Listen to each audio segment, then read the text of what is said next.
नमस्कार दोस्तों, स्वागत है आपके अपने YouTube चैनल पर। दोस्तों, क्यों की जाती है 13वीं? जानिए क्या कहता है गरुड़ पुराण। दोस्तों, गरुड़ पुराण में बताया गया है कि 13वीं तक आत्मा अपनों के बीच ही रहती है। इसके बाद उसकी यात्रा दूसरे लोक के लिए शुरू होती है और उसके कर्मों का हिसाब किया जाता है। जानिए 13वीं को लेकर गरुड़ पुराण में क्या कहा गया है। हिंदू धर्म में मृत्यु के बाद अंतिम संस्कार किया जाता है। इसके बाद 13 दिनों तक मृतक के निमित्त पिंडदान किए जाते हैं और आखिरी में 13वें दिन उसकी तेहरवीं होती है। गरुड़ पुराण में बताया गया है कि 13वीं तक आत्मा अपनों के बीच ही रहती है। इसके बाद उसकी यात्रा दूसरे लोक के लिए शुरू होती है और उसके कर्मों का हिसाब किया जाता है।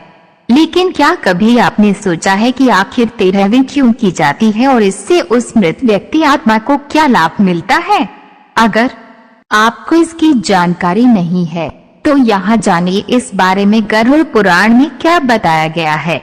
गरुड़ पुराण के मुताबिक जब किसी व्यक्ति के प्राण निकलते हैं तो यमदूत उसकी आत्मा को यमलोक ले जाते हैं और वहाँ उसे वो सब दिखाया जाता है जो उसने अपने जीवन में किया है।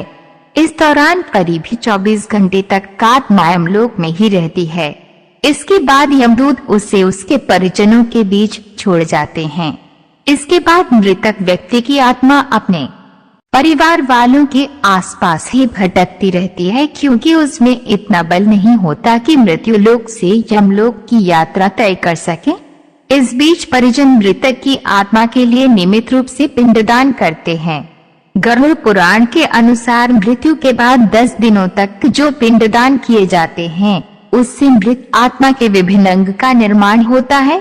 11वें और 12वें दिन के पिंडदान से शरीर पर मांस और त्वचा का निर्माण होता है। फिर 13वें दिन जब 13वीं की जाती है तब मृतक के नाम से जो पिंडदान किया जाता है उससे ही वो यमलोक तक की यात्रा तय करती है।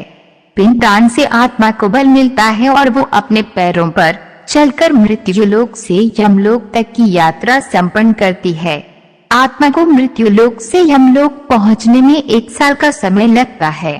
माना जाता है कि परिजनों द्वारा 13 दिनों में जो पिंडदान किया जाता है वो 1 वर्ष तक मृत आत्मा को भोजन के रूप में प्राप्त होता है। 13वीं के दिन कम से कम 13 ब्राह्मणों को भोजन कराने से आत्मा को प्रेत योनि से मुक्ति मिलती है। साथ ही उसके परिजन शोक मुक्त हो जाते हैं। जबकि जिस मृतक आत्मा के नाम से पिंडदान नहीं किया जाता उसे 13वीं के दिन यमदूत जबरन घसीटते हुए यमलोक लेकर जाते हैं। ऐसे में यात्रा के दौरान आत्मा को काफी कष्ट उठाने पड़ते हैं। इसलिए मृतक की आत्मा की शांति के लिए 13वीं को जरूरी माना गया है। दोस्ती, यहाँ दी गई जानकारियाँ धार्मिक आस्था और लोक मान्यताओं पर आधारित है। इसका कोई भी वैज्ञानिक प्रमाण नहीं है। इसे सामान्य जन रुचि को ध्यान में रखकर यहाँ प्रस्तुत किया गया है। तो मित्रों, ये जानकारी अच्छी लगी हो तो हमें नीचे कमेंट करके जरूर बताएं और वीडियो अच्छी लगी तो चैनल को सब्सक्राइब जरूर करें।